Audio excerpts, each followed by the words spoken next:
Hello everyone. I'll be starting the class today in a few minutes. Just waiting for people to join. So today we will discuss two very interesting types of games. One is the evolutionary stable strategy game, and the next is the repeated game, in which we'll discuss both the type of repeated games. One is the finitely repeated game, and the second is the infinitely repeated game.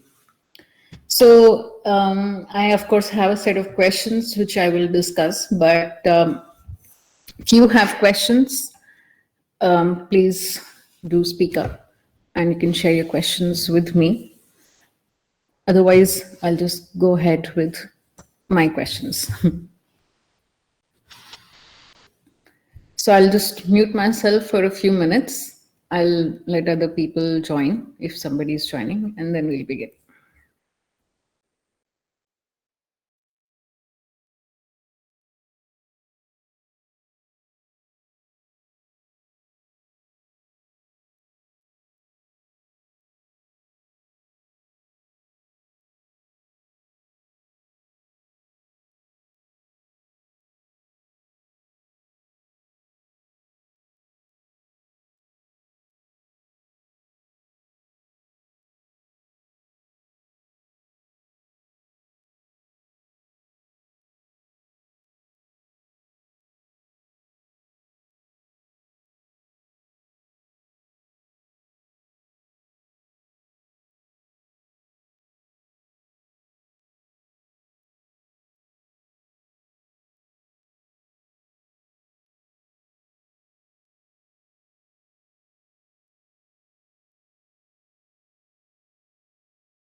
रख रहा हूं मैं, थोड़ी class चल रही है मेरी, पढ़ रहा हूं.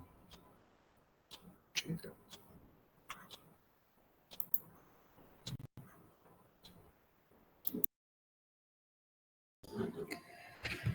Okay, so I will start today's class first with the evolutionary stable strategy. So okay, let me wait for the screen to update. Okay, so first of all, like the concept of evolutionary stable strategy is not exactly the same as that you normally do in, say, industrial economics or in some other type of games where, you know, the entities, the players are choosing their strategies. So when we talk about evolutionary stable strategy, we are not trying to find an equilibrium like a Nash equilibrium or some other subgame perfect equilibrium or something like that. So that is the first thing I wanted to just remind you, because we are used to finding a Nash equilibrium or a subgame perfect equilibrium or a Bayesian equilibrium. But in the case of an evolutionary stable strategy, it's a strategy we are talking about. It's not an equilibrium. And when we're talking about strategy, what exactly are we calling as a strategy in an evolutionary game? The strategy is the is the type of mutation or a type of genetic code that that particular organism or that particular animal is having. So, for example, if you look at this question, it is very similar to the question in the class. So this is the game table, which is showing the fitness of two populations of beetles. Okay. And now we need to find the evolutionary stable strategy. And while we are at it, we can also check if, in the regular game, the normal game theory, if there would be a Nash equilibrium or not, and how that is different. So I have not, I've removed a lot of the other text which was there just to make the question a bit concise. But if you like, you can read this part in this book, Easily and Kleinberg. I've given the references in the slides, which I'll upload after the class. You can refer to that. This particular chapter is explained very well, actually, in this book. And if you're having some confusion or doubts about what is evolutionary game or what is evolutionary game theory, this kind of explains it well. So there are two beetles. Now the story behind evolutionary games is that, we are assuming that whenever there is some kind of a resource like food, the two beetles or the two organisms in a more general case are kind of competing for that particular resource, right? Now in this particular game, what we're talking about are two types of beetles in which one is small, one is large. Because if the two of the same type interact with each other, now just imagine there is like some food lying over there and two beetles are going to eat that food. Now, if we are assuming that only two are interacting at the same time, just to simplify the maths and everything, but it can be more than two and the same principles apply and the result will eventually be the same. Now, assume that there are two beetles who are competing with each other for that particular food.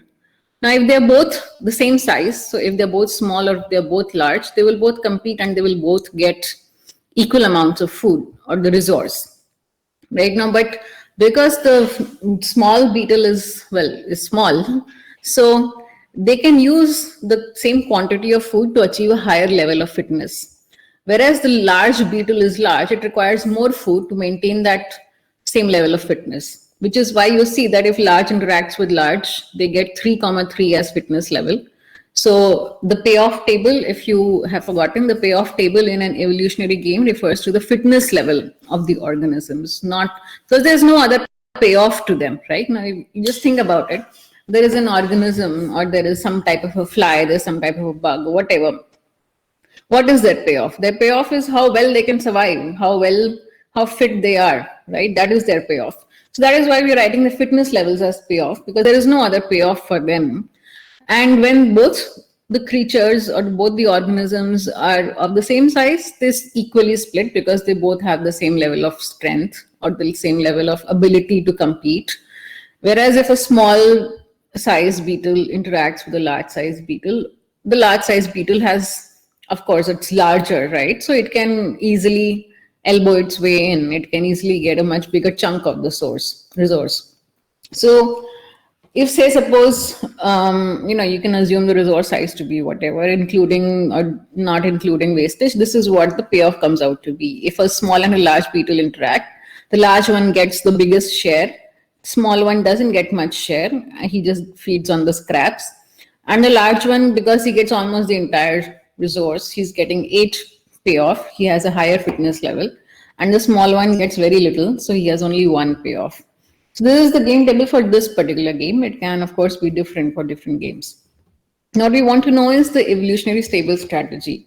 So when we're trying to ask the ESS, we are asking for which strategy is going to survive in that particular population.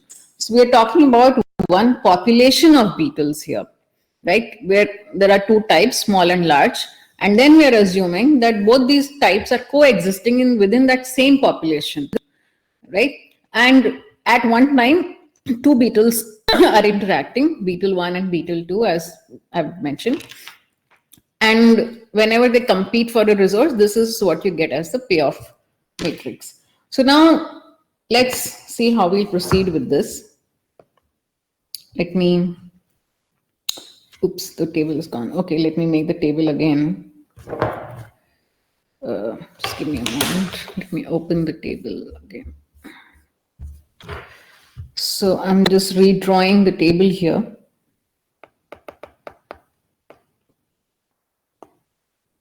So I'm just writing in short now because I think you know what S and L stand for.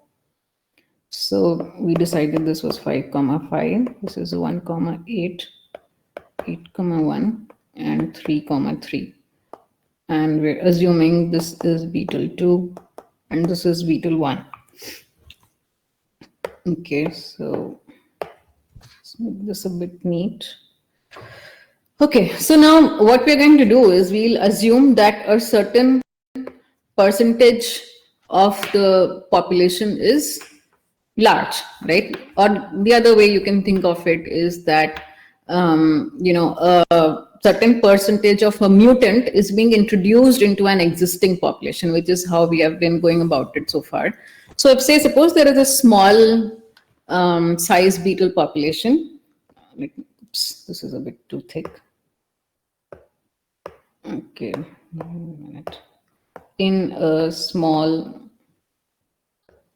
beetle, well, I always misspell beetle, population,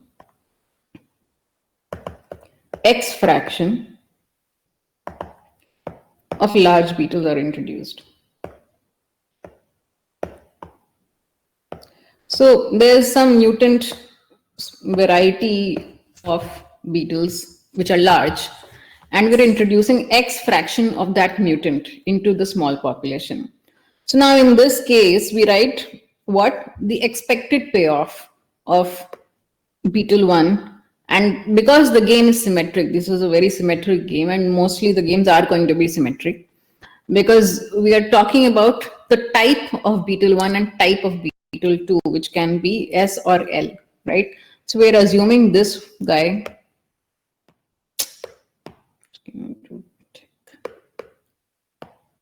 So we're assuming this guy has X fraction in the population.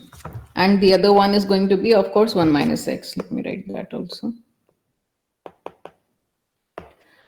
So when the first beetle is interacting with the second beetle, we are going to write the expected payoff of first beetle when the first beetle is small, right? And because we are, we don't know what X is, we will just write what is his expected payoff, like how we normally write. And we know that the payoff is 5 if the other beetle is small also. And the probability of the other beetle being small is 1 minus X. So it's 5 into 1 minus X plus, if the other beetle is large, then the payoff is 1 and the probability is X. So X. So this is 5 minus 4X. Now, similarly, we will write the expected utility or expected payoff. So I'm using the word utility because that's generally what we use. But I think you get it by now that there is no such thing as so-called utility here, like how we have for humans, like how we have for rational players. This is for organisms. So we're just writing the fitness level as utility. When he's large type, the beetle, the expected payoff is 8 into 1 minus X, right? Plus 3 into X, which is 8 minus 5X. So you can, now plot this if you think that is easier, but even otherwise, we can, of course, remind ourselves that where X is going to be 0 and 1, because X is a fraction or X is percentage of population, so it cannot be more than that. So now let's draw a diagram and see which one, because mathematically sometimes it's not so obvious. It's just easier to draw a diagram and compare. This is x on the horizontal axis. X is varying between 0 and 1. And like how we used to do in mixed strategies, we can just draw a payoff diagram. So say suppose the beetle 1 is of type small. I'm using the word type, but don't get confused with the what we mean as type in Bayesian game. This is not a Bayesian game. I'm just for sure. I'm just using the word type for lack of a better word. But you can say if the mutant is small. So now if x is 0, the payoff of the first beetle is 5. Right? Let's mark 5 here. And if x is 1, his payoff is 1. So maybe 1 is somewhere here. Let me draw this. This is the payoff or the fitness for beetle small. Okay. Now, if the first beetle is of type large, when x is 0, his payoff is 8. So this is 8. And if the x is 1, his payoff is 3. So this is, say, 3. And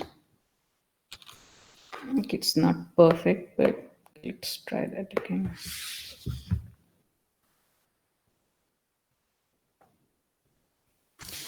So this is the fitness level of the large beetle.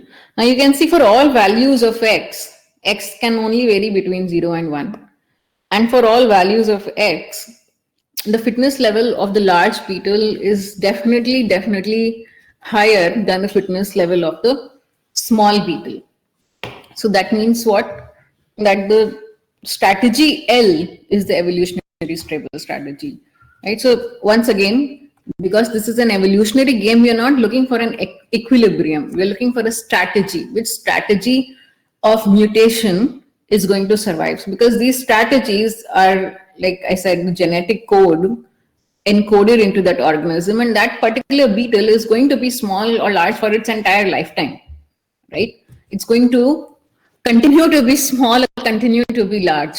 So the beetle is not choosing the strategy, it is just already what is in its genes, in its genetic code. What we are saying is that because large always has a higher fitness level, the genetic code where the beetle is large always gives him the higher fitness level than the small one, even though we know that the fitness itself is lowering, right? If you see for the same resource of food, the small beetle has 5 fitness level, but the large beetle has 3 fitness level if it's interacting with its own kind. So even though the overall fitness of the large beetle may be reducing compared with the small one, but when you see them as competing amongst each other in in a pool of beetles, you can see that the large one is always faring better, irrespective of the value of x, whatever be the value of x, which means that the large beetles will eventually dominate, that population will eventually grow. This x is probably going to keep on increasing, and hence over several um, periods of time, the large one has a better chance of survival. That is the one which will eventually, that is the mutation which will sort of continue to exist. Small beetles might get wiped out. So this is what we are saying. Therefore, L is the evolutionary stable strategy. I'm just writing it in one line, but I mean the explanation I think you got from what I explained. So any questions in this so far? Okay. So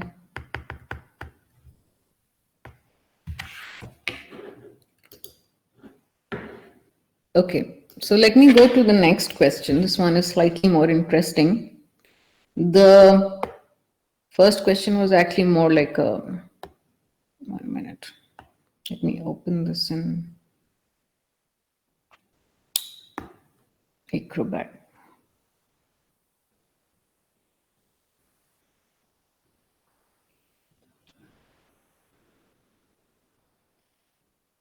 Yeah, this is better. Okay, so let's go to the next question. Here we have a similar kind of a game where we're just calling them players A and B. It could be any two organisms, any two insects, creatures, bugs, whatever you want to think of them as. And they both have two types of strategies or two types of mutations, X and Y. So there is a mutant X and there is a mutant Y. You can think of it like that. This question is also from Easley and Kleinberg. So you can, it's an unsolved question. So you can check it out if you want. There are other questions also in Easley and Kleinberg. If you want more practice, you can check it out. So now you've been given this payoff matrix where, if two mutants of type X interact, they get 1, 1 as payoff. If two mutants of type Y interact, they get 3, 3 as payoff. And if one of X and one of Y interact, then you get 2, small x as the payoff, where X is a variable here. The small x here it's just something to note. Small x here is not the percentage population. They're using X as a general variable. And that's what they mean. And they mentioned that the value of X can be 0, 1, or 2. Right now, if you see carefully, this table is slightly like a bit like an inverted form of the previous question, which we just did, right?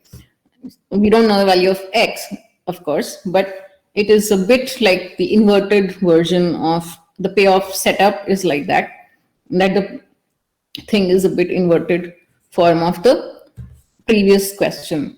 So how do you think we'll go about it? Any ideas? What should we be doing? So they've asked for what are the Nash equilibria and what are the evolutionary. Okay, there's a mistake. There's a typo here. It should be evolutionary, not evolutionarily. There's a mistake there. So what are the ESS strategies and what are the pure strategy only, no mixed strategy, Nash equilibrium? Any ideas how we'll solve a question of this type?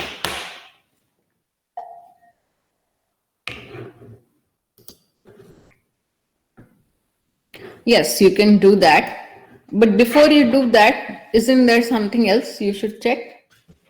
Because if the question is simpler, you may not need to do that. So let me get back to our notes and let me redraw this table also. Just give me a moment. So this is your table.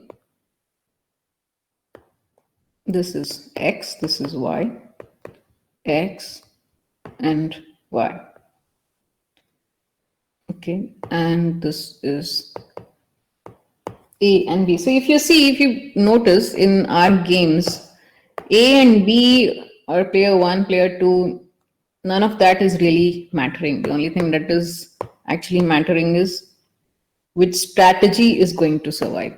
That's another way in which evolutionary game theory is kind of different, because we're not really concerned about the player so much. We're not so concerned about the equilibrium so much. We're only concerned about the strategy.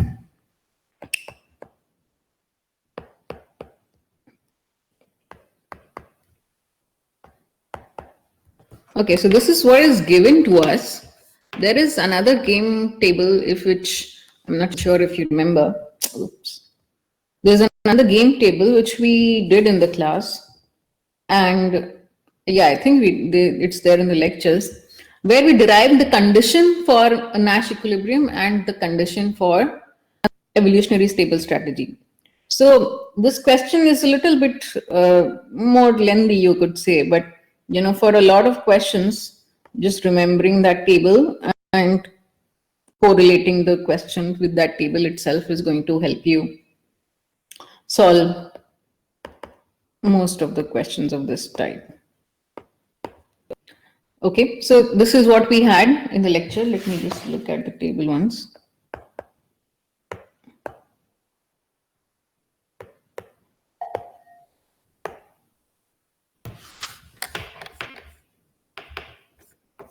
Yes, exactly. That's what I was talking about. You have a table like this where it is A comma C and this is B comma C, right?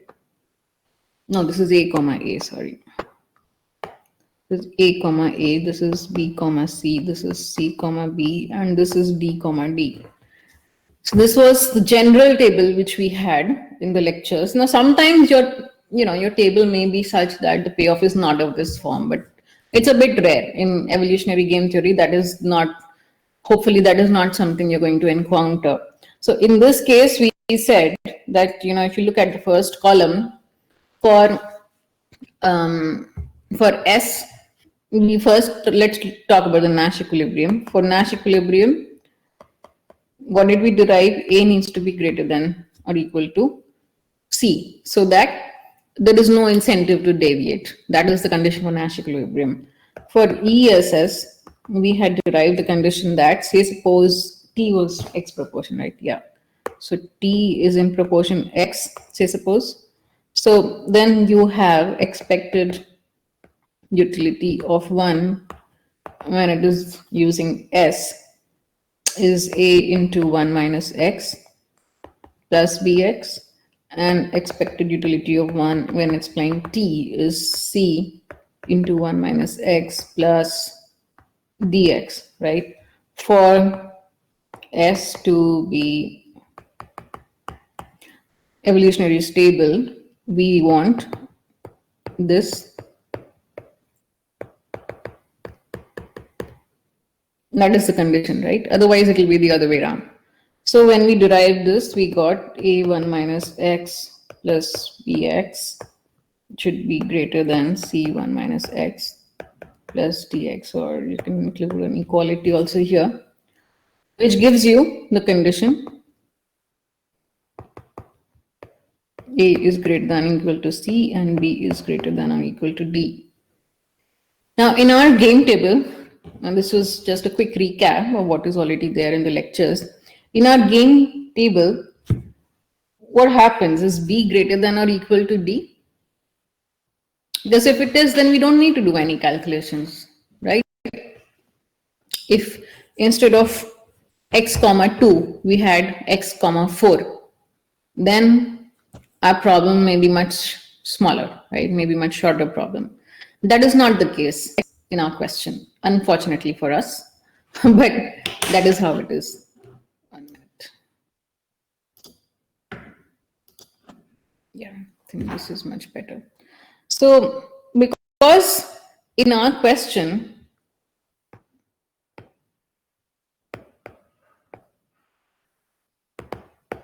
B is less than D, we solve the whole thing, right? We'll have to solve the whole matrix, but it's not so complicated that we can't solve it. It's pretty simple. We just know that X belongs to 0, 1, 2, and say we've taken Y as, yeah. Say suppose fraction P of mutant Y is introduced, right? When we introduce fraction P, this is in P proportion and this is in 1 minus P proportion. Now let's go back to our question and let's do the calculation. This is not ideal. I have done all this work here, but okay.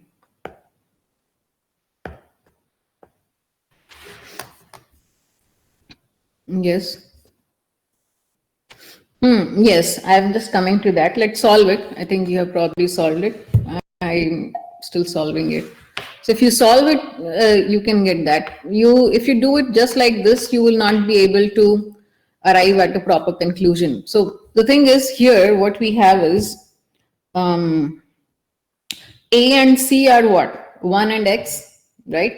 So even if A is equal to C or even if A is greater than C, we still have the condition that B is less than D. And for ESS, both need to be true, right? So if A is greater than C or A is equal to C, let's see what we get as the result. We will calculate it from scratch, and then we can determine if just, just saying that offhand is working or it's not working. So let's see. If capital X strategy is mutant is in 1 minus P proportion, then let's write the expected utility of A when he's of mutant X is 1 into 1 minus P plus, what is this? 2, right? 2 into P. You get what? 1 plus P. An expected utility of A when it's mutant Y. You get X into 1 minus P plus 3P, right? Yes. Sorry, I have to keep scrolling back and forth, but that's the constraint of the size of the screen. So you get what you get, right? Let's leave this here because we don't know the value of X. Now we can solve it, right? For X is equal to, let's start with X equal to 2 actually. For X is equal to 2, expected utility of A for Y is 2 plus P. 2 plus P is always going to be greater than 1 plus P, right?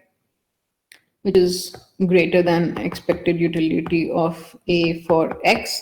Therefore, for X equal to 2, Y is evolutionary stable, right? This is straightforward, right? For strategy X or for mutation X, the payoff or the fitness level is 1 plus P.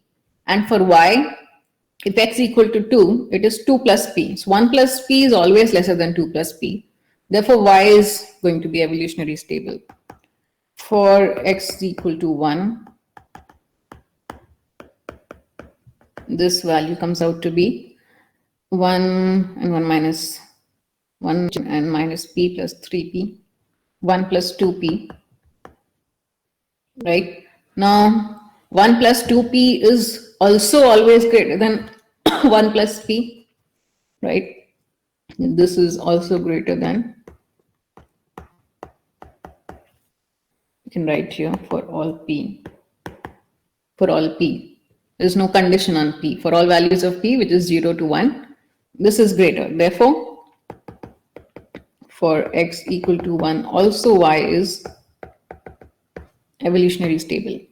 Now let's come to the case for X equal to 0. If X is equal to 0, you have just 3P. Now we need to find out when will 3P be greater than 1 plus P. So if is greater than implies 3P is greater than 1 plus P, which implies P is greater than half, right? So if P is greater than half, which means that the proportion of mutant Y introduced into the population is more than half, then Y becomes evolutionary stable. Otherwise, X is evolutionary stable.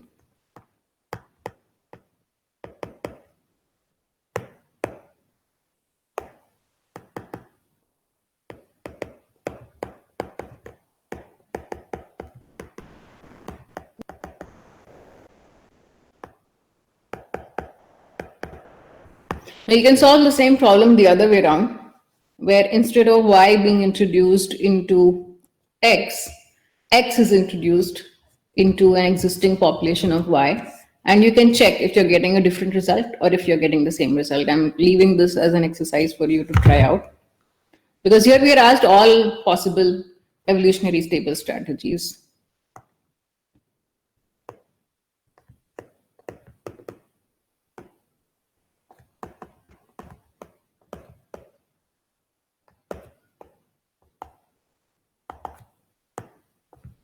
existing or incumbent population of Y.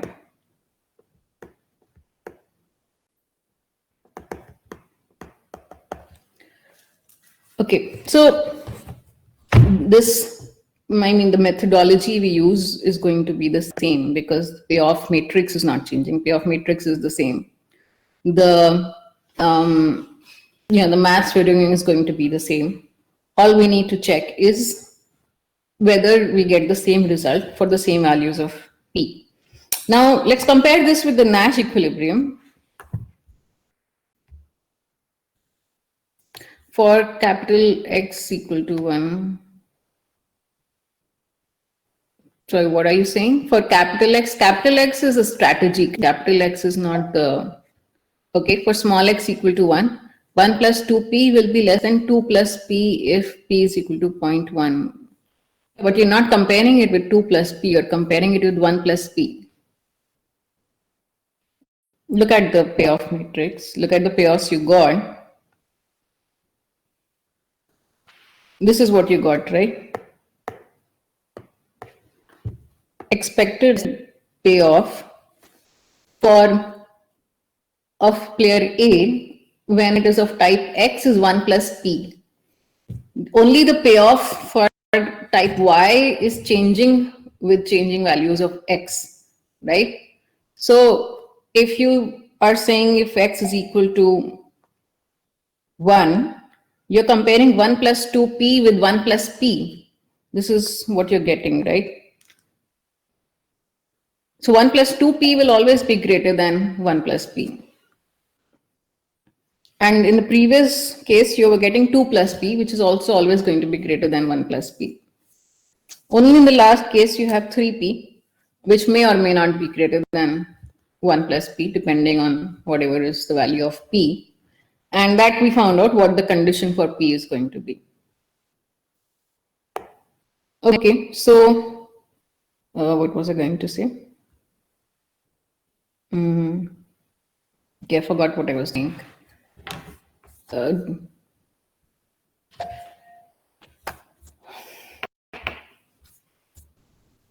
Yes, I was looking at the Nash equilibrium. So we were talking about the condition for Nash equilibrium here. This is the condition. This is the only condition for Nash equilibrium, which means that if X is equal to 0 or 1, you can get capital X comma X as a Nash equilibrium, right? Which is what they're asking. If X is equal to 2, I think you might get Y comma Y as the Nash equilibrium. You can check it out. But because the condition for the Nash equilibrium is much simpler condition, you can easily see that for at least X equal to 0 comma 1, X comma X is going to be the Nash equilibrium.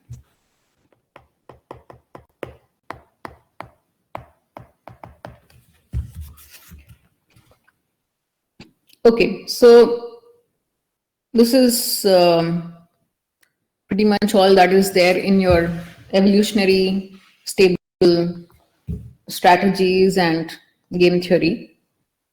Now let's come to, let me do this one first actually.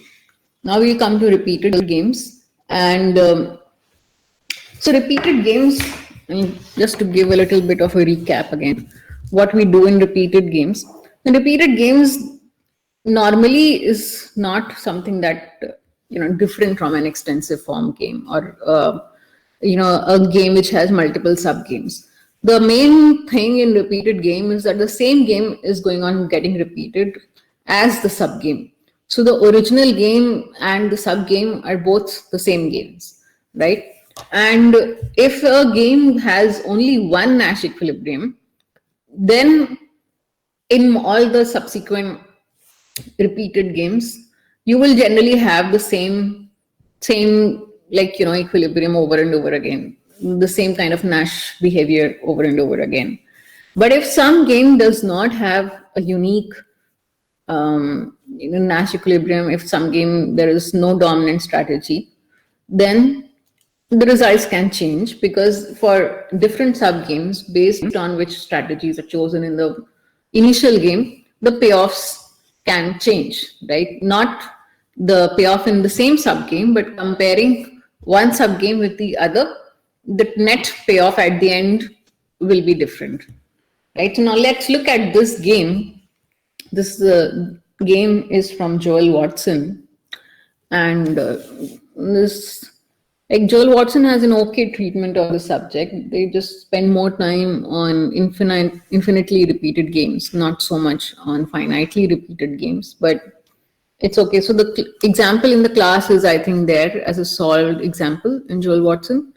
This is not a solved example. This is from the exercise.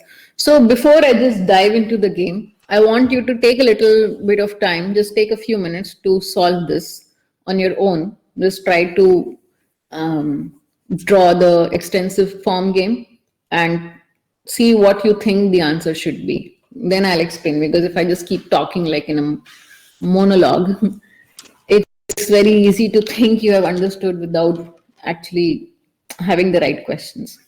So I'll just mute myself for a few minutes.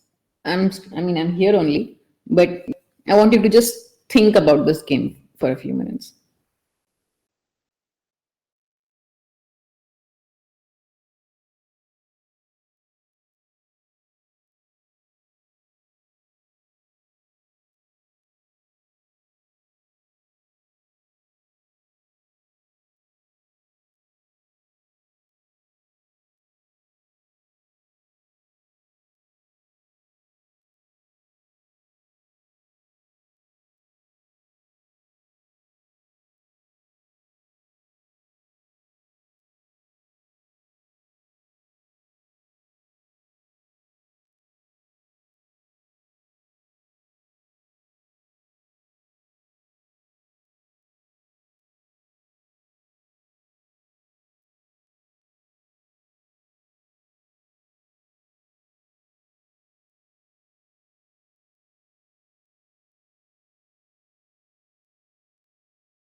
So we are not looking at mixed strategies. We are only looking at pure strategies.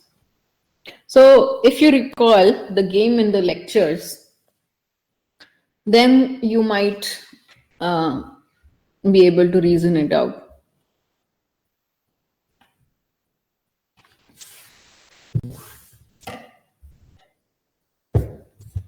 If you remember the game which is there in the lecture, this is not the same game, but it's a very very similar game.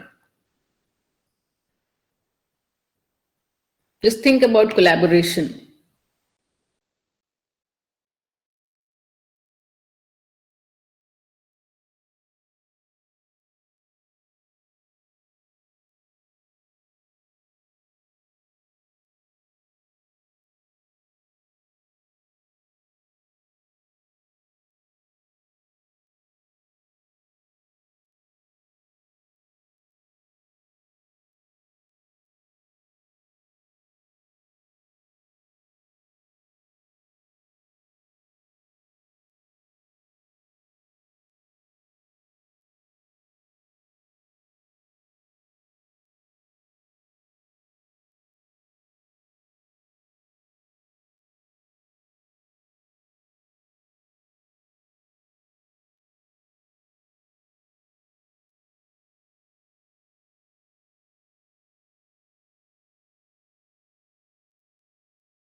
Okay, so let me draw this.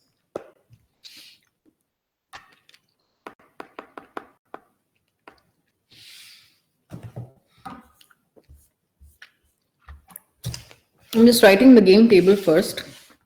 So we'll first identify the Nash equilibrium or equilibria.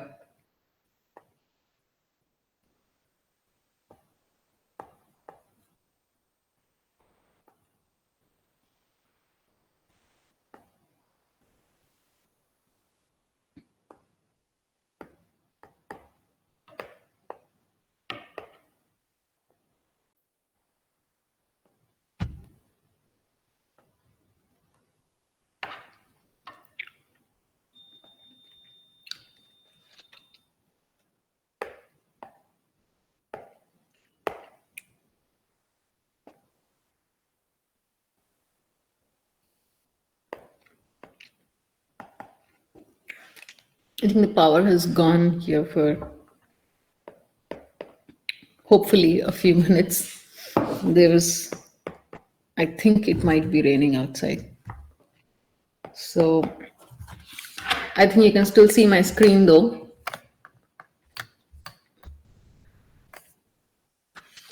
You can still see my screen, right? Okay, cool. Yeah, hopefully you can see. It will come back in a few minutes.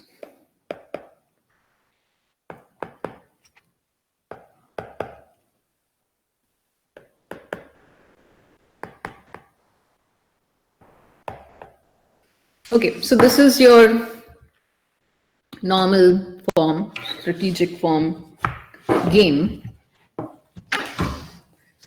Now, in this, let's first try to find what we normally do. Let's first try to find the Nash equilibrium. You don't have to worry about the final result. Let's go step by step. So now if player 1 is playing U, player 2 will play M. All right, that is player 2's best response. If player 1 is playing C, player 2 will play R. Player 1 is playing D. Player 2 can play M or R. Right? Now let's do it for the other guy. If player 2 is playing L, player 1 will want to play C.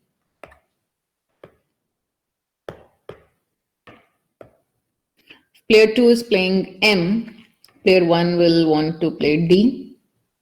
And if player 2 is playing R, player 1 can play 3, which is C and D, right? So you have two Nash equilibria.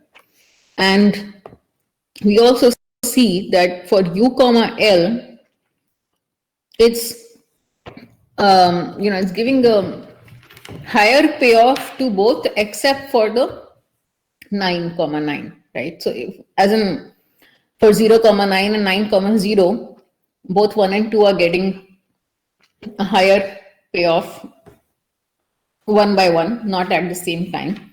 But for U comma L, 1 and 2 are getting a good payoff for both of them.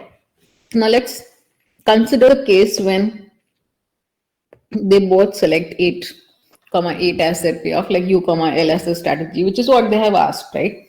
So let's draw this in strategic form also. The player 1 plays first, U, C, D.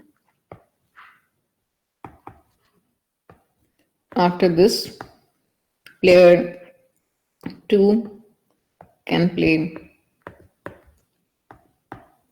3 strategies, L, M, R, L. So I've not solved this, I just looked at the question before the class. I didn't really get the time, but I solved it in my head and it made sense in my head. But To be fair, I have not solved it fully. So let's solve this now.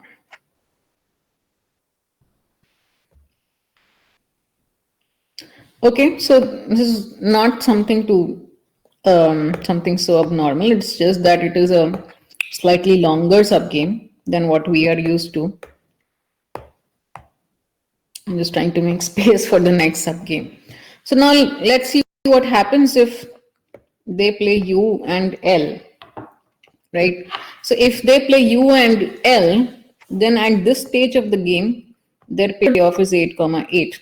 Whereas if they play the Nash equilibrium strategies, they will either be playing C, R or D, R. C, R, let's mark these D, R, right? At C, let's write the payoffs also over here. This is 8,8 I've written. C, R gives them what? 3, 1. D, R gives them 3, 3. Now let's make the next subgame because they've asked us about U, L. Let's make the next subgame after U, L and see what happens in the next. And saying D, M. Yeah, sorry, I missed it. D, M is also next subgame. Is also Nash equilibrium, sorry.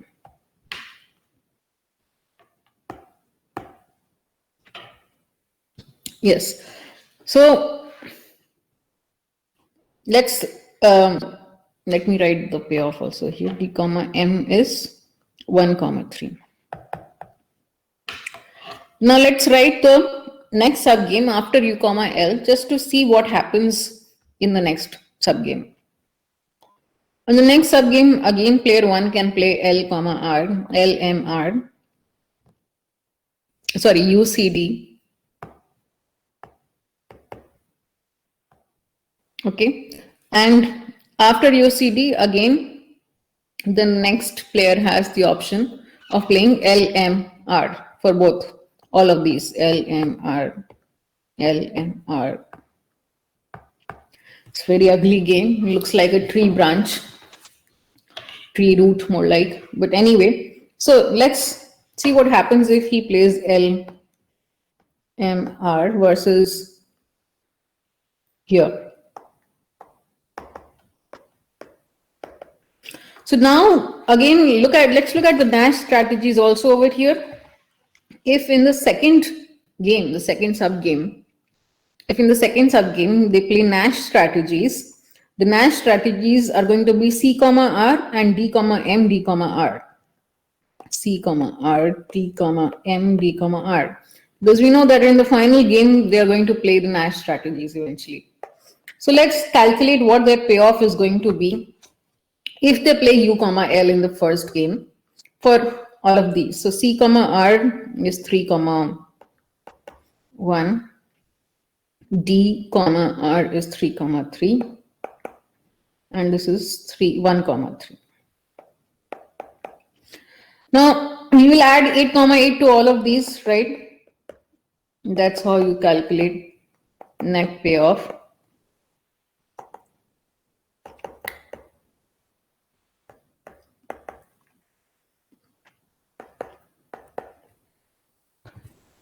So these are what your payoffs are coming out to be. Whereas if you see the other two, or other three possibilities, if you look at this possibility, this possibility, this possibility, you can, I think, I don't need to draw it, but if you look at the second sub game, if you just copy paste the second sub game after any of these three Nash strategies, whatever payoff you are going to get is going to be less than the payoff you're getting if you take U, L in the first sub game. Is that making sense? Because you see, you're going to be adding 3, 3, 3, 1 or 1, 3 in the end.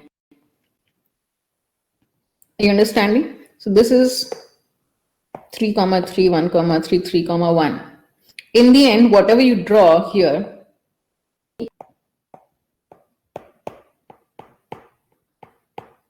it's actually very untidy. Let me not draw this, but let's just talk about this game. Just assume that this game has been played again after these strategies: C, comma, R, D, comma, R, D, comma, M. Now, after this, if you play this game, you're adding 3, comma 3 to the payoff. 3, comma 3 plus 3, comma 3 is what? 6, comma 6, which is lesser than 11, comma 9 or 9, comma 11. Is this making sense that the final payoff you're getting is less? Yes, because you're adding 8, comma 8 in the first sub game, and in the next, not sub game, in the first game, and in the next sub game, whatever be the payoff, it is the same for all the branches of the tree, right? So if you're getting the Nash payoffs are here, 3, comma 1, 1, comma 3, 3, comma 3. If you add 8, comma 8 to this, you're obviously getting a higher payoff than if you add 3, comma 1, 3, comma 3, 1, comma 3, right? So if the two of them decide to choose U, comma L as their strategy in the first game, and in the second game, they just generally agree to play the Nash strategies, because in the last game, we know that all players always play the Nash strategies because there is no possibility of any further collaboration. Now, to entertain, to humor your argument, say suppose they don't play U, comma L, right? Or say suppose one player thinks that he can do better by not choosing U, comma L. Say suppose this guy, let's go back to the game table. This guy, player 2, player 1 plays first, he chooses U, right? They agree to play U, comma L, and player 1 plays U. Now, for player 2, his best response is M, right? His best response is M. But if he plays M, first player, of course, gets 0. Player 2 gets 9. Remember that payoff 9. Now, obviously, player 1 knows that this guy has played M in the first game, and he has, broken that pact or whatever. So in the next, game, player 1 can play D, or worse still, player 1 can play C. And when player 1 plays C, player 2 has to play R. There's no other best response. So player 2 gets what? 1. 9 plus 1 is still 10, right? Whereas if in the first game, they both play U, comma L, then player 2 gets 8. And then in the next sub game, they can play whichever strategy. C, player 1 can play C, he gets 1. And player 1 can play D, he gets 3. So, if player 1 plays D, he gets 3, then he can have higher payoff. Now, if player 1 plays C and player 2 has to play R, he only gets 9. So in this case, actually, we are getting a situation where U, comma L can give higher payoff than one Nash equilibrium, but it can give lesser payoff than the other Nash equilibrium. That's the situation we are in, right? So let's write this down. Slightly complex game, actually. U, comma L followed by C, comma R gives you a payoff of 8 plus 3, comma 8 plus 1, 9. U, comma L followed by D, comma M gives you a payoff of 9, comma 11. U, comma L followed by D, comma R gives you a payoff of 11, comma 11. Right? So now we know that if they play the last one, everybody is getting the maximum payoff possible. Now, if main thing we need to check is firstly that by playing this strategy, is everybody able to get a higher payoff? Second thing we need to check is there an incentive to deviate? Now, the second part, incentive to deviate, is what I'm still working on. So, for example, in first game, if player 1 plays U as per their contract, and player 2 plays M, which is his best response, they get 0,9 payoff, right? Then next game,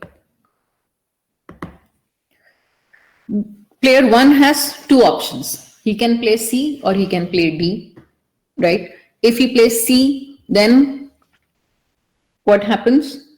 If player 1 plays C, player 2 has to play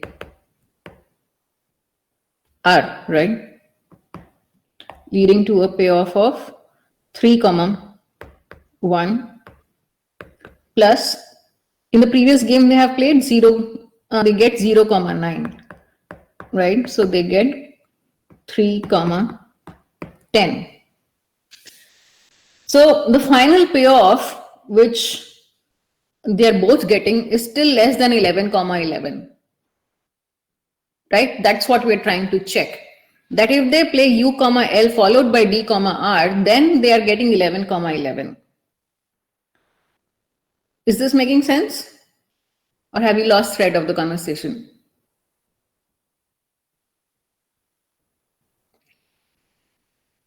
It has to be one of the two.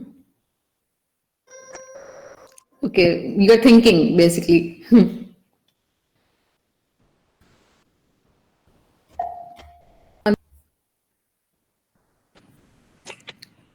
No, if it's confusing, I'll repeat it. There's no need to be confused. See, I'm trying to show you how to rationalize it. When I started the question, even I did not know the answer. I'm just trying to explain the reasoning which you need to use in these type of problems. No, it's okay. You can see the recording anyway. We still have time left, so I can explain it again. This is an important concept. All I'm saying is that, when you're asked a question like this, where you are asked that is there any situation, is there any scenario where playing a strategy which is not a Nash strategy can actually be sustainable in, in the two-stage game. So if this is a two-stage game, if this is a one-stage game, there is no question. We know what the Nash equilibria already are. If this is a two-stage game, is it possible to sustain strategy which is not a Nash strategy in the first subgame and then play, of course, the Nash strategies in the second subgame? So you understand why the second stage game will always have Nash strategies, right? Because in the second stage, there is no possibility of any collaboration, any punishment, any repetition, anything. It is the end. The world is ending after the second stage game. So at the second stage game, everybody will do whatever is going to maximize their payoff at that point. They're not going to worry about the future. Whereas in the first stage game, they know they're going to play again in the second stage. And hence, if in the first stage, they can collaborate, they can do some sort of a contract, and they can agree to both play strategies which makes them both better off, then there is an incentive for them to choose a non-Nash strategy. If you choose a non-Nash strategy in the first stage game and you choose a Nash strategy in the next game, the next stage game, and you get a higher payoff, then you have an incentive to do that, to choose U, L, or to choose some strategy which is not a Nash strategy. I think this concept is a bit abstract, but that's what was said to have a pre-game talk. Yes, you can think of it as a pre-game talk or an agreement. There are many ways to do this. This whole literature is actually, I think you'll find some examples of contract agreements and things like that in, I don't remember if it was in Watson or some other book, but that is what a lot of contract theory also uses this, I think. So anyway, that's what I'm trying to make you understand, that we are trying to calculate the payoff from U, L in the first stage and in the second stage. After playing U, L, what are the payoffs? We calculated these. This is 11,9, 9,11, 11,11, right? Now, after playing this, let's compare if there is any other Nash strategy which can give them a higher payoff. Or if after playing this, does anybody have an incentive to deviate? Now, say suppose the first stage game is over. Okay. In the first stage game, you played whatever you played, 8,8 is the payoff, U, L is played. Then we see that the second stage is Nash strategy anyway. There's no doubt about that. Okay, so that we already got. Now what we are checking is that if in the first stage game, if one is keeping the agreement, but the other guy is breaking the agreement, is he able to do better off in the long run? You get me? So say suppose player 1 and player 2 have agreed to play U, L, but only one plays U, one is playing U, and the other guy decides to cheat. And instead of U, he decides to play M. Sorry, instead of L, he decides to play M. He cheats over here. Because M is giving one a better payoff, but is giving two a better payoff, but it's screwing over one, right? Player 1 gets 0, player 2 gets 9 instead of 8. So he decides to cheat and play M. Now, after this cheating behavior, player 1 will want to fix that. Is going to want to avenge that or fix that or whatever, if it is possible for him. So that is what we are checking now. Is it possible for one to play a strategy which can make two worse off after the second stage game? If there is such a strategy which can make two worse off in the second stage game, then two does not have an incentive to deviate. Because two will know that player 1 is going to, play the strategy which is going to screw over 2. So he's not going to do that. So I'm just calculating the payoffs now because it's a big game. I obviously can't memorize the payoffs. So I'm just calculating that and I'm checking if there is a strategy, in fact, which is fulfilling our conditions. Which is why we did this last part.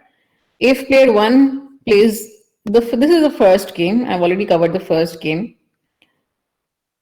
Now we're checking, so till here, let me mark this in some other color. This is the first stage.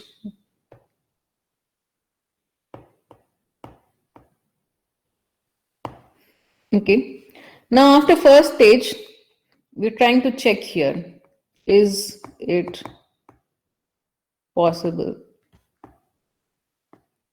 to cheat? Now we are checking that if in the first game, player 1 plays U, but player 2 decides to cheat and plays M, which is actually his best response, then that payoff in the first game becomes 0,9. And what happens in the next game? In the next game, again, player 1 has the option to play C or D.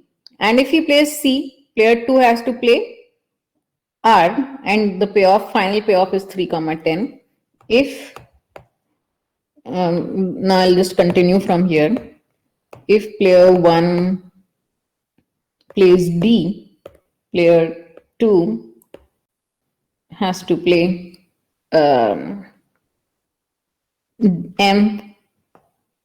or R for D, N. You have 1,3 plus 0,9, 1,12 for D, R. You have 3,3 plus 0,9. It's equal to 3,12. Right? So we know that player 1 is not going to play D, because if player 1 plays D, he has a payoff of 1 or 3, which is already bad. But player 2 has a payoff of 12, which is higher than 11, right? So what player 1 is going to do is he's going to play C, and he's going to make sure that they get a final payoff of 3,10, which is less than 11,11. If this happens, then the game can sustain a strategy of U comma L in the first stage game. Okay, I'll just repeat the last part again. Now, in the first stage game, player 1 can play U, right? As per the agreement, player 2 is supposed to play L. If player 2 plays L, they both get 8, comma 8. And then in the subsequent game 2, in the Nash strategies are played. Game 2 includes all Nash strategies, and they get a payoff of 11, 9, 9, 11, or 11, 9. These are your payoffs, right? This is depending on what player 1 and 2 play in the second game, right? So obviously they will want to maximize their payoffs. So if the first game they play U comma L and the second game they play D comma R, they both get 11 comma 11. And D comma R is a Nash strategy, so we're not doing anything very outlandish right now, which is why I've highlighted it. U comma L followed by D comma R gives you 11 comma 11, right? This is the highest payoff they can get by playing U comma L in the first sub game, in the first stage game, and D comma R in the second stage game. Now let's come to checking whether this is sustainable or not. Can 1 and 2 do something different to increase their payoffs, and can 1 find a way to make 2 worse off if 2 decides to cheat? Now, if 2 decides to cheat, 2 will play M after 1 has played U, and hence their payoff is going to be 0, 9 in the first stage game. This is 0, 9, right? Now, after that, U is, player 1 knows that player 2 has cheated, and player 1 now wants to make sure that player 2 is worse off. Can 1 do that? Yes. So the answer is yes. If after playing U in the first game, and this other guy has played M in the first game, if player 1 plays C, player 2 has no option but to play R. And when they play C, R, their final payoff is 3, 10. Now, player 1 is definitely not making as much payoff as he should have, but you are still getting a payoff of 3, 10 overall, which is less than 11, 11 even for player 2. So 1 can actually do this. Hence, player 2 will not want to deviate. Player 2 will not want to deviate from their strategy of U comma L. So, well, the short answer is that yes, if they play U comma L and D comma R, they can actually get U comma L as a sustainable strategy in the first stage game. Is this clear?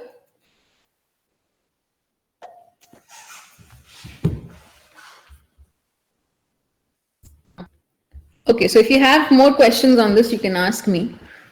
You can post it in the discussion forum, or you can just directly email me. I want you to take some time afterwards to understand this again, because in repeated games, the main problem we face is that there are too many sub games, right? And in a normal extensive form game kind of question, you are given a sub game, like there are either 2 sub games or something like that. But in a 2 by 2 matrix itself, you get like, so many sub games, and this is a 3 by 3 matrix. So I'm just writing the final answer here.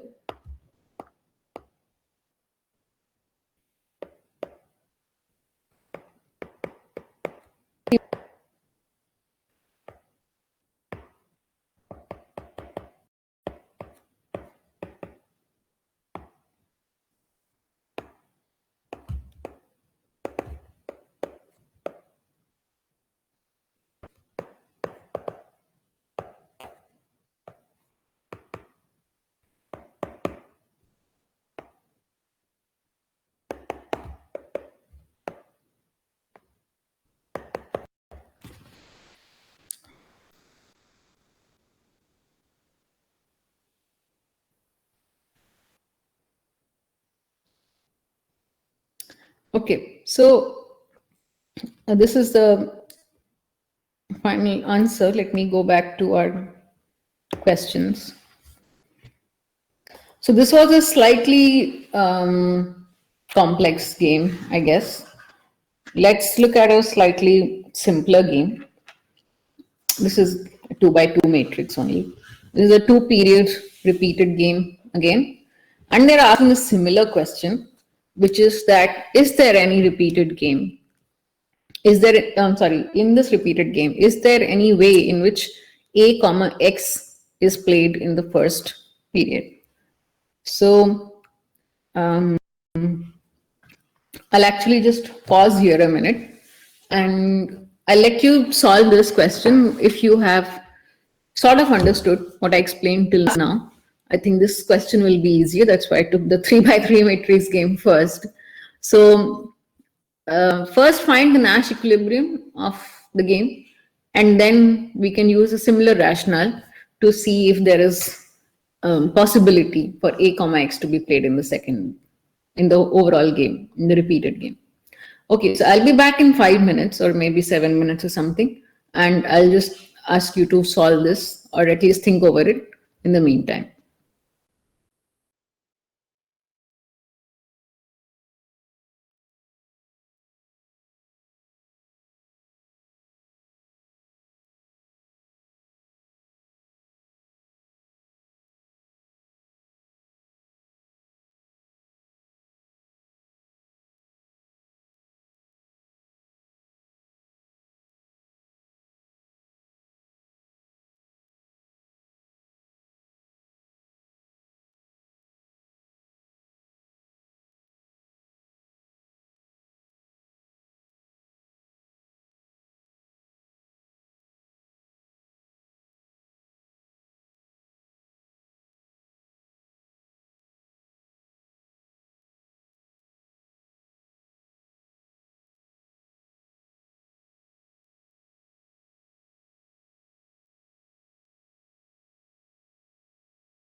Okay, so thoughts on the game?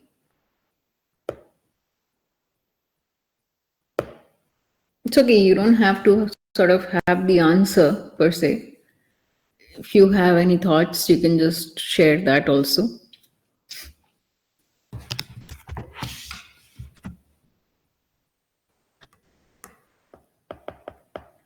It's question 4, right? Yeah. Okay, no thoughts, all right. Um,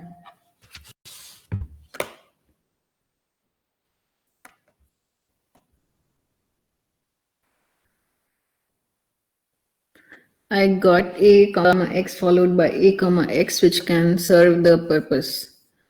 Okay, but is a comma x Nash strategy?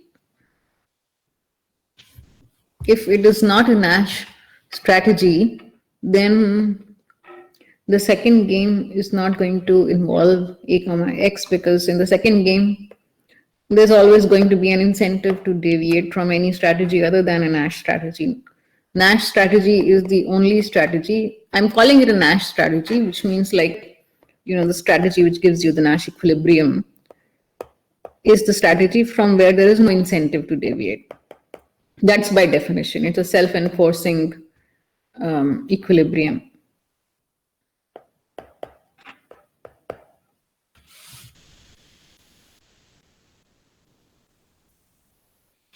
Right. Let's solve for the any first, and then we'll check if we are getting any kind of a subgame perfect equilibrium in which a comma x can be used or not. It can be not also. I mean, it's not like it has to be.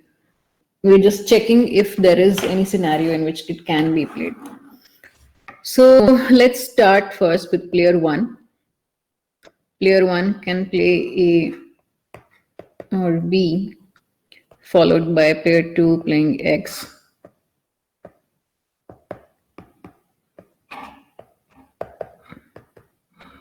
And Y.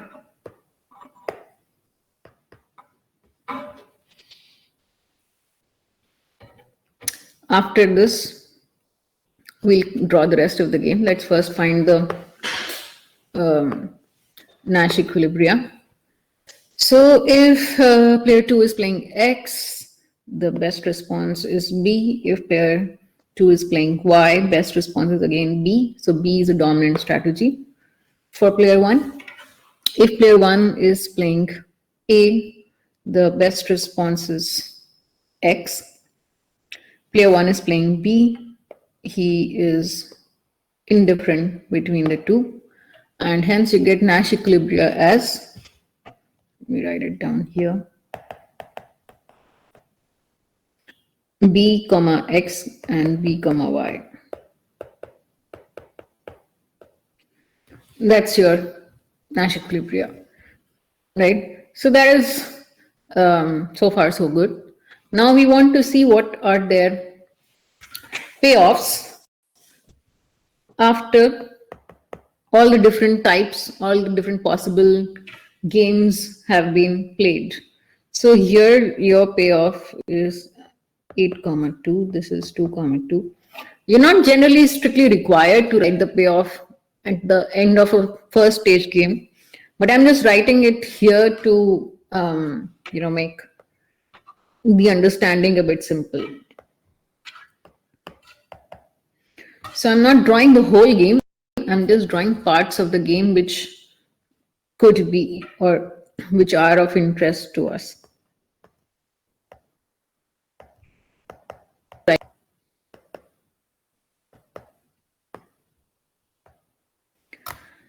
Okay, so this is the all the possibilities. Now remember, in the last sub game, always the Nash equilibrium will be reached. The Nash strategies are going to be played. So it's looking very untidy, sorry.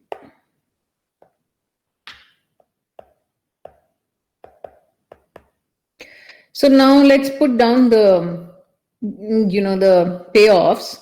If Let's assume that they have played a comma x in the first game. Or actually, you know what? I'm sorry, this is, I should have thought of this before, but let me just draw the second stage game in a different color.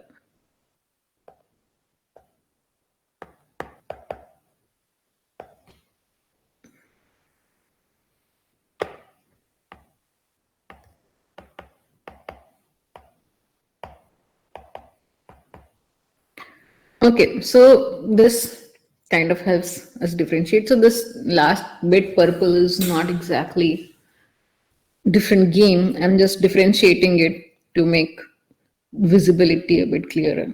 So this is 8 comma 2, this is 2 comma 2 plus in the first sub game they played a comma x, so it's 5 by 5 comma 6, right? This is 13 comma 8 and this is 7 comma 8, right? This is the payoff you're getting.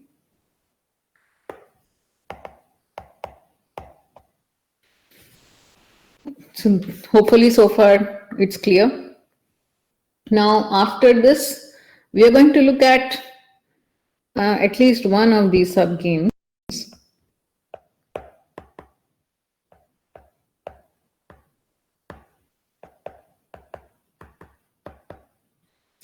Okay, I'm actually not, let's leave this part out because we know that this is not going to be played.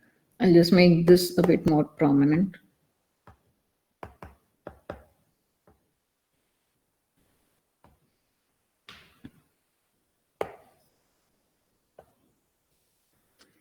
Okay, now let's write the payoffs again.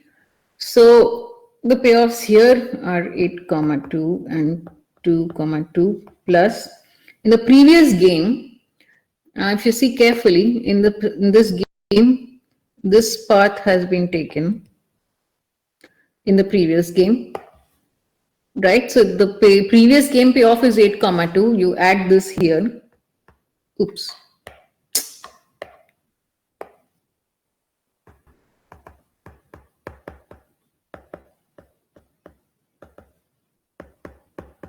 These are your payoffs. Similarly, you can draw the other game also for strategy Y. Okay, this is, I'm not drawing the whole game because that is, of course, a much bigger affair. But I think we have enough information right now to understand what is really happening in this particular game.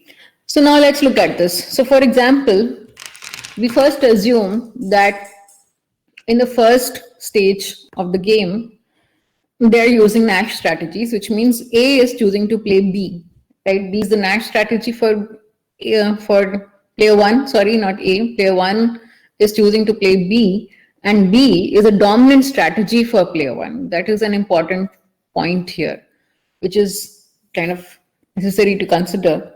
That no matter what the other player does, player one is always better off playing B, right? Now, in this scenario, if player one is playing B, we can see that in the next game, definitely they are going to be choosing the Nash equilibrium strategy. So in the next game, definitely they're going to be playing B. They're not going to be playing A in the second game anyway. There is a possibility, some possibility of playing A in the first stage game, if at all. But in the second stage, they are definitely going to be playing the Nash equilibrium strategies. So in the second stage, one is definitely going to play B. And after one plays B, player two can choose to play X or choose to play Y because the payoff of 2 is the same. He's still getting 4 either way, right? So now, if that is what happens, if player 1 plays B in the second game also, and if player 2 chooses to play X, then the payoff is 16 comma 4, and if 2 chooses to play Y, the payoff is 10 comma 4. Now let's keep this here for a while. Now let's see what happens if player 1 chooses to play A in the first game, this part of the game. right? If he chooses to play A, the best response of 2 is 6. Is X, for which he gets 6 payoff. So he's only going to play X. Y is not even a possibility. They're not going to play. So I've not drawn out that part of the diagram. I'm only drawing this part of the diagram. So the payoff from the first game is 5, 6. Now in the second game, one is going to choose B because he is going to play his Nash equilibrium strategy, and 2 can play X or can play Y. Actually, I can erase this also because this is not needed for our discussion. So he is going to play X or Y, and when he plays X or Y, the payoffs come out to be 13,8 versus and 7,8. Now you compare these payoffs with these payoffs, and if you want, you can also check the other game tree from here. But as you can see, the payoff in this game tree is going to be lesser than the other two because the payoff at the beginning of the game is 2,2. So whatever payoff you get at the end is definitely going to be lesser anyway. That's why I've not drawn that one. These are the two main games to consider. The main question now that remains is that in the first scenario, player 1 is getting payoff of 13 and 7 for strategies X and Y of player 2. And remember, player 2 is indifferent between X and Y. He gets the same payoff for X and Y. In the second scenario, the payoff of player 1 is 16 and 10, which is higher in both the scenarios, whether player 2 chooses to play X or player 2 chooses to play Y. And the payoff of player 2 is 4,4, but that is again because 2 is indifferent between X and Y, so either way it doesn't matter to him. Now the thing is, we can see that player 1 does better off in the second scenario. Player 2 does better off in the first scenario.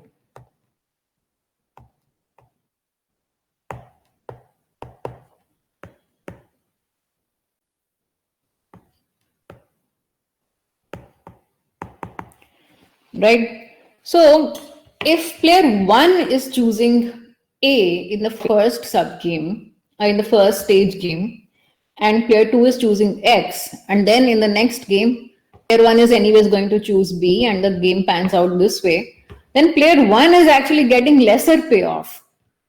He's getting 13 or 7 in the final stages. Whereas if 1 chooses B in the first stage game, and then he again chooses B in the second stage game, he's actually getting a better payoff, right? And there is no way in which player 2 can convince 1 to play A. You understanding? Because player 1 is doing worse off if he's playing A in the first stage game. He's getting 13 and 7, whereas he can get 16 and 10.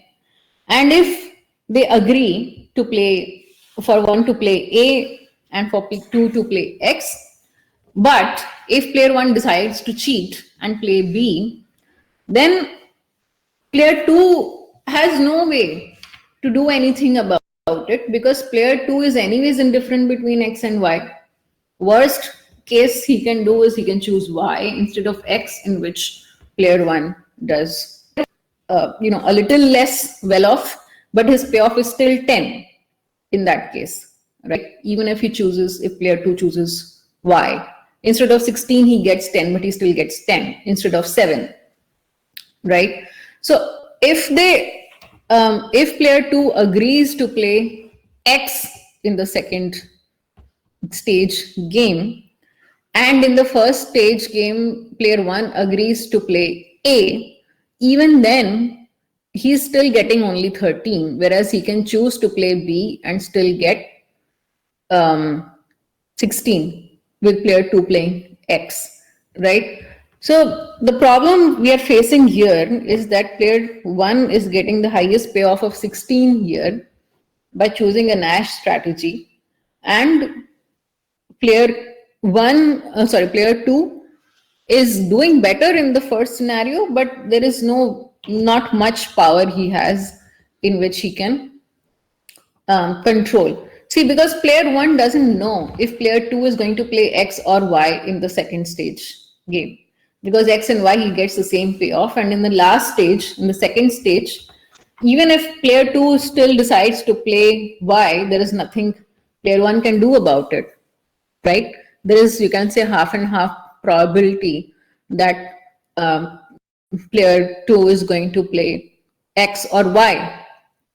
Now, if you look at it from that consideration, that say probability of 2 playing X is half and 2 playing Y is half, and even then, if you take expected payoff of player 1, you will take 16 and 10, right? Half and half, which is what? 8 plus 5 equal to 13, which is still higher than expected payoff of 13 and 7 in the first scenario, right? Here, let me write this down.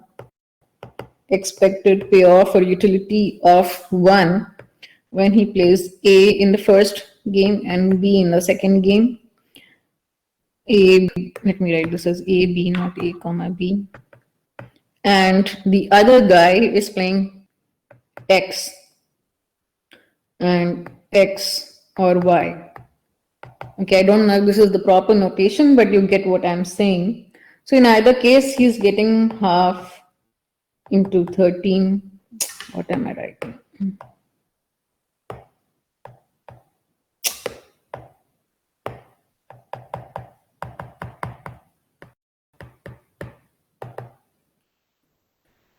$7.5 plus 3.5 is what? 11, right? And expected utility of 1, and he plays BB, sorry, not AB.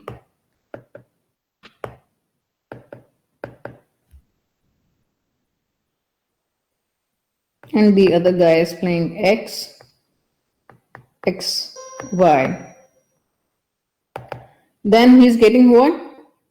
Half into 16 plus half into 10. It's 13. So he's still getting a higher expected payoff in the second scenario.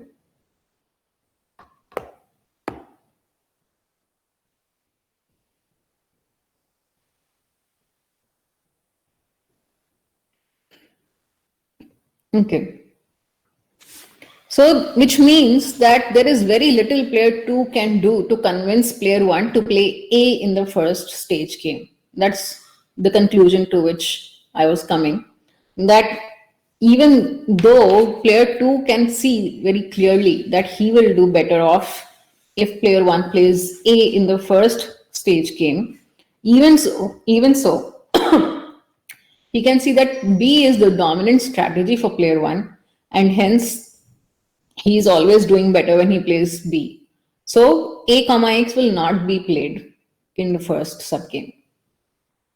Is this clear? Is this argument clear to you?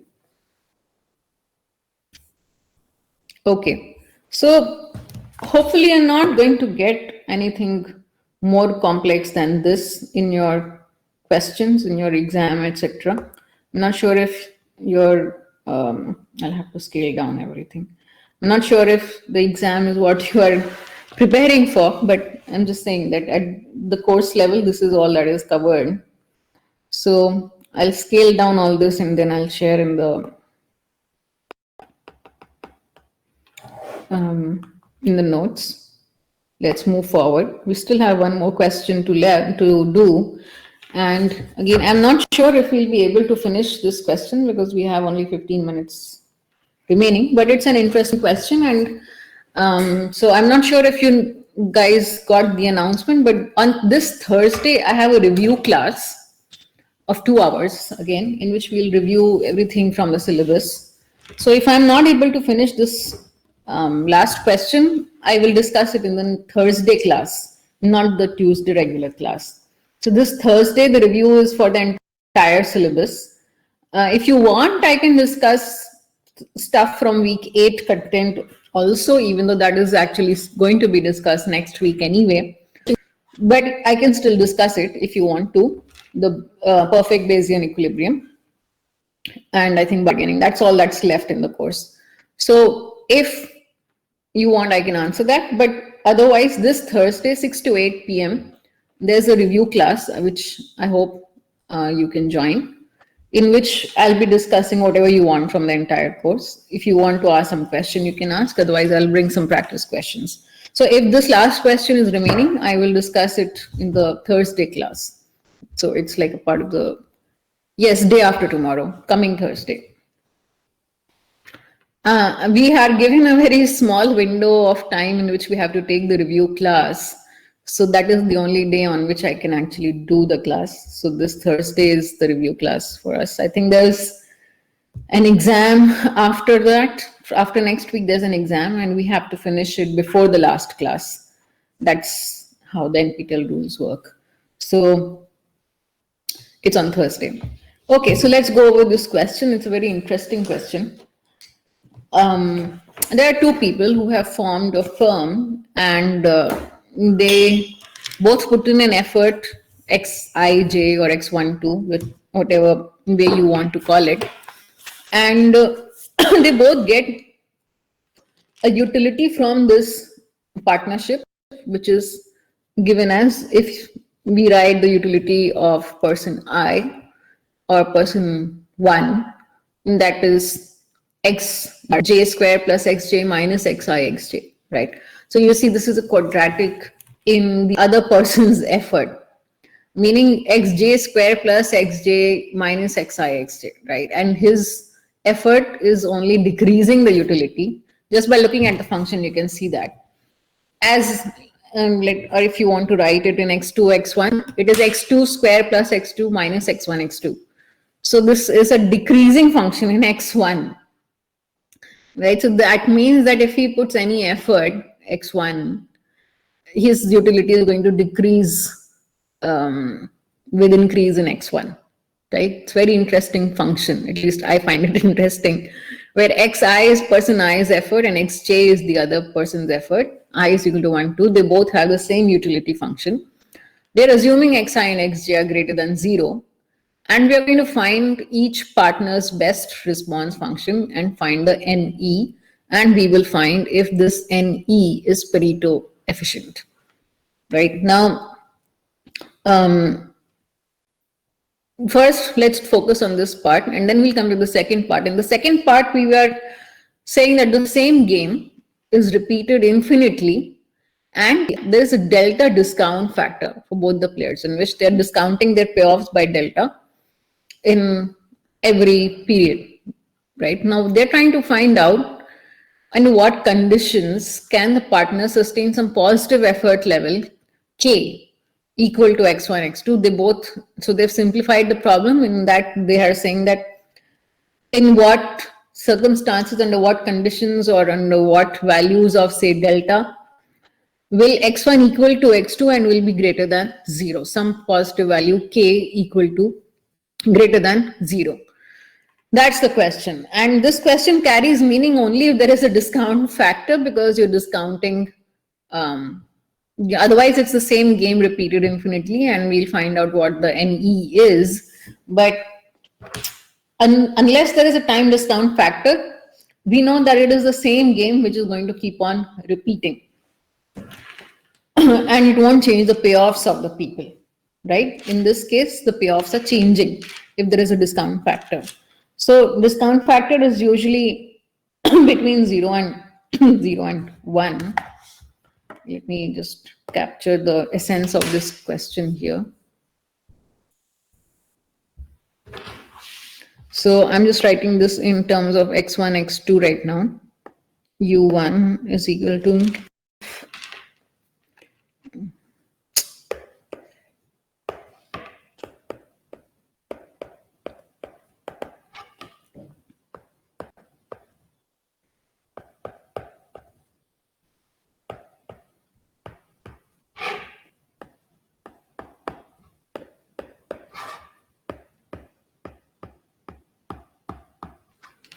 this is what is given.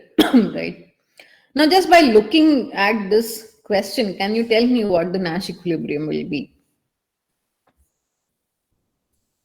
It doesn't, I mean, you can, of course, you know, use calculus, and you can, of course, try to find out a best response function by using calculus. What do we do normally in these kind of questions?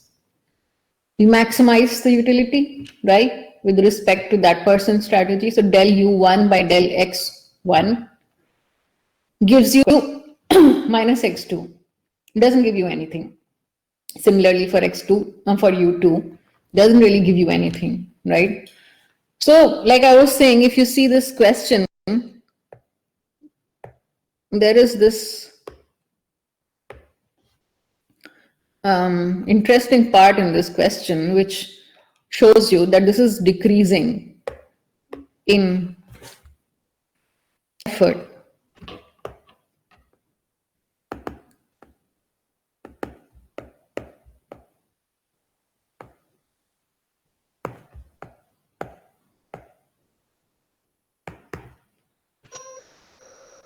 Right? So therefore, if I make any positive effort, I'm decreasing my utility.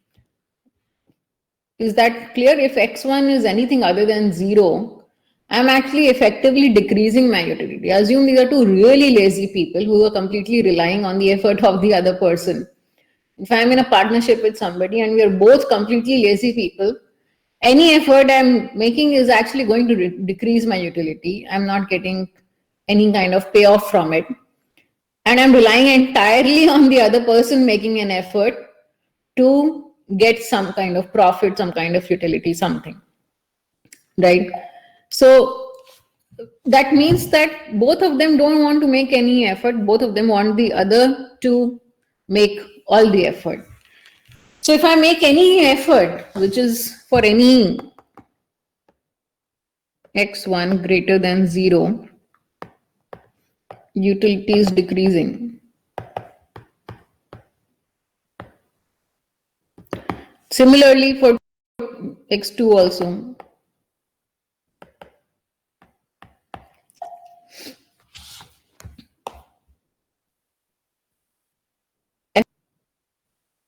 No, this is, see, that is why the expression is given as ij. I have written u1 is this, u2 is not this.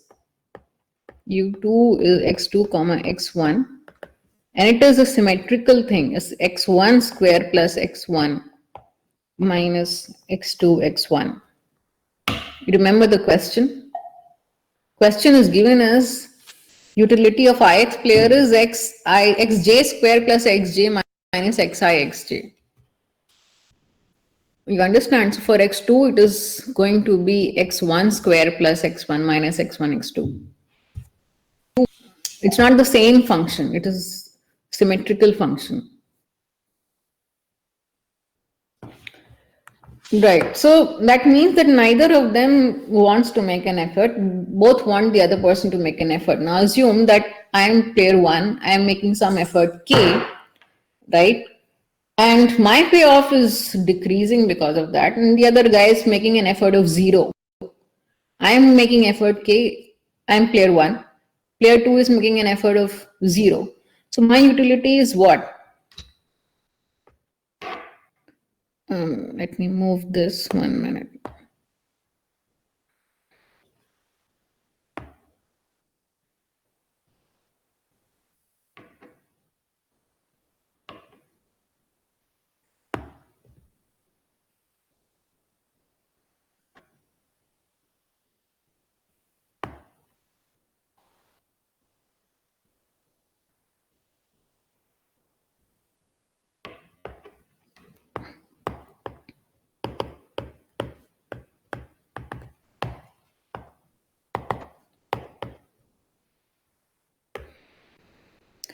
It's not even, it's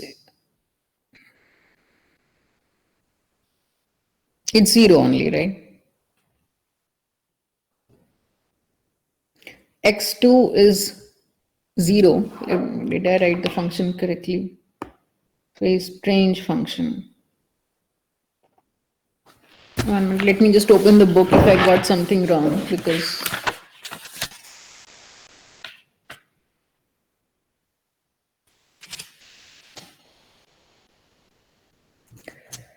no, I don't have anything wrong. That is the question. It's a bit strange. Anyway, you can see that even if I make a positive effort, u1 is still 0, right?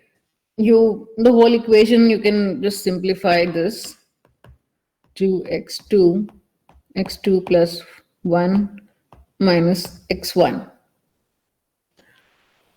just factorizing it. Now, if x2 is equal to 0 and x1 is equal to k, the whole expression is still 0, right? And similarly, if for the other guy, for player 2, if x2 is equal to k and x1 equal to 0, his utility is still 0. So why will either of them want to make an effort? Therefore, no incentive to make an effort.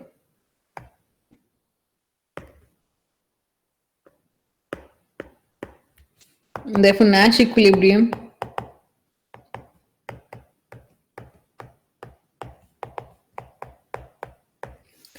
so a very interesting Nash equilibrium. It's 0, 0.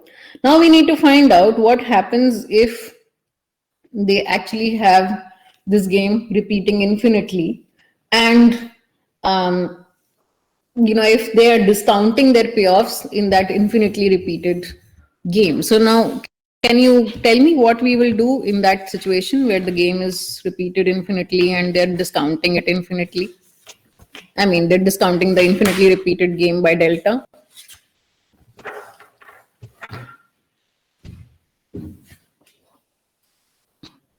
I'll just give you a minute to think. We don't have too many minutes left.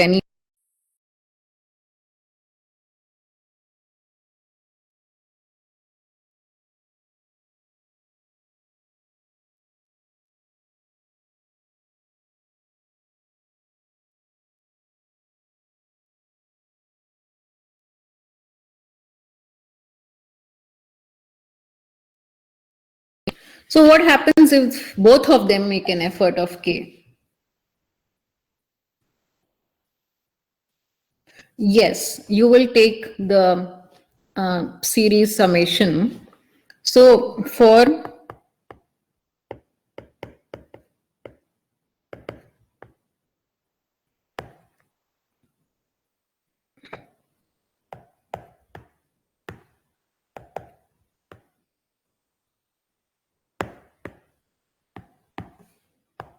I'm writing u1, but it's the same for both. If x1 is equal to x2 is equal to k, this is what they've asked us to find out, is x1 equal to x2 equal to k greater than 0 possible, then u1 is given as, what is the expression given to us? X2 is also k, so k square plus k minus k square is equal to k, right? And if you want, I mean, we can use some other expression here. Let's write this as small u1.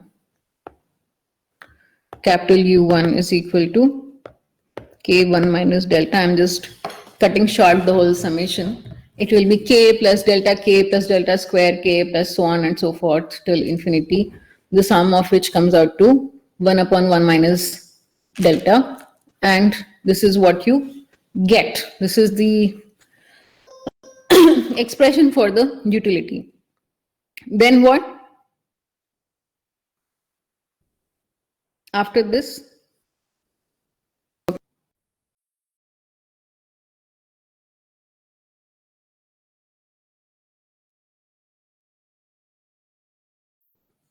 what will we do after this?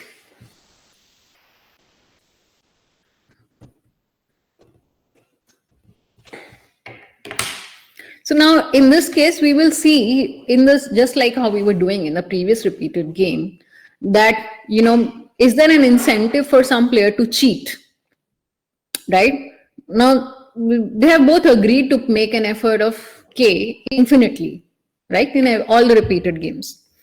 Now, they have both agreed, but is there a possibility in which one player can cheat and defect, right? If one player can instead decide to let the other guy choose K and he chooses X or X1 or X2, whatever, equal to 0. Because if he does that, if say suppose I'm player 1, player 2 is choosing K, X2 is equal to K, X1 is equal to 0, then my payoff is K square plus K, right? That's the payoff I get, which is higher than K. If we are both making an effort, I'm getting K. But if I'm not making an effort, only the other guy is making an effort, I'm getting K square plus K. So that looks higher, right? So if one person cheats,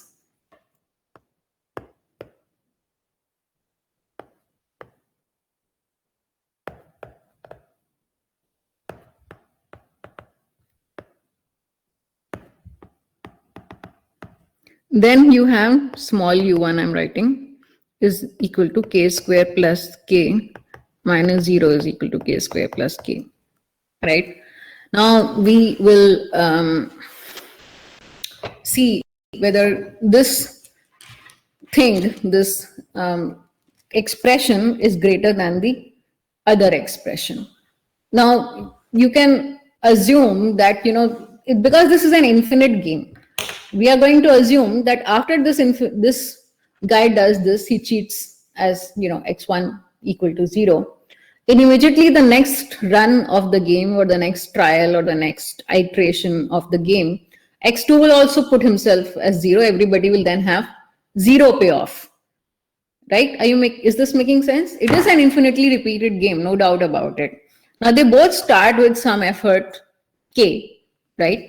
And they both make an effort K, they both get some utility of K as we solve for it. So if that same K is continued infinitely, you get the total utility of K upon 1 minus delta for both the players.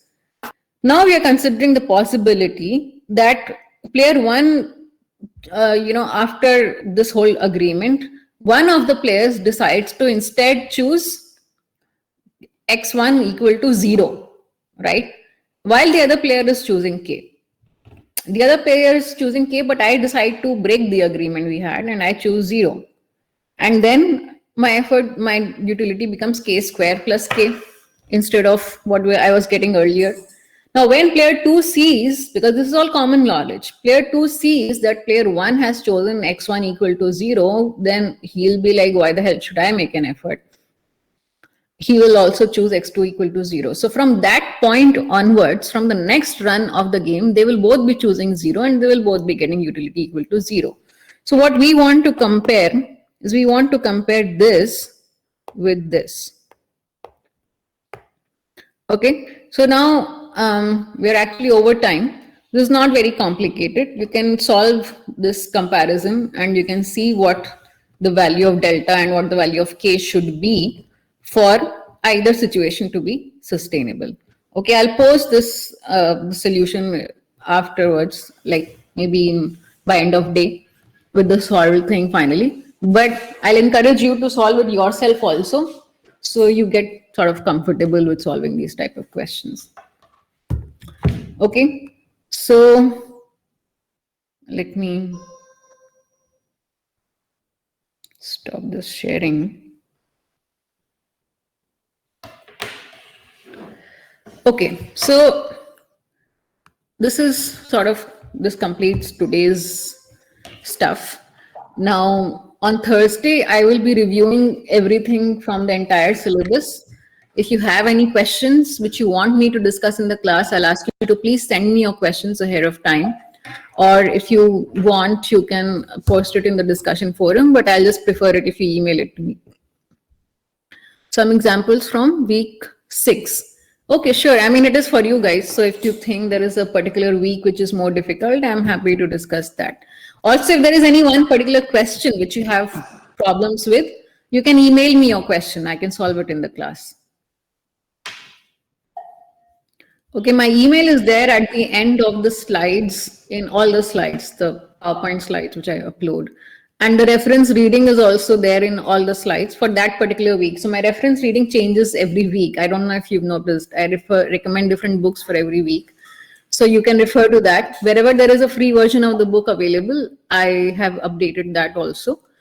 So I'll end it here. And if there is anything specific which you can't think of right now, you can always email me for that. Okay.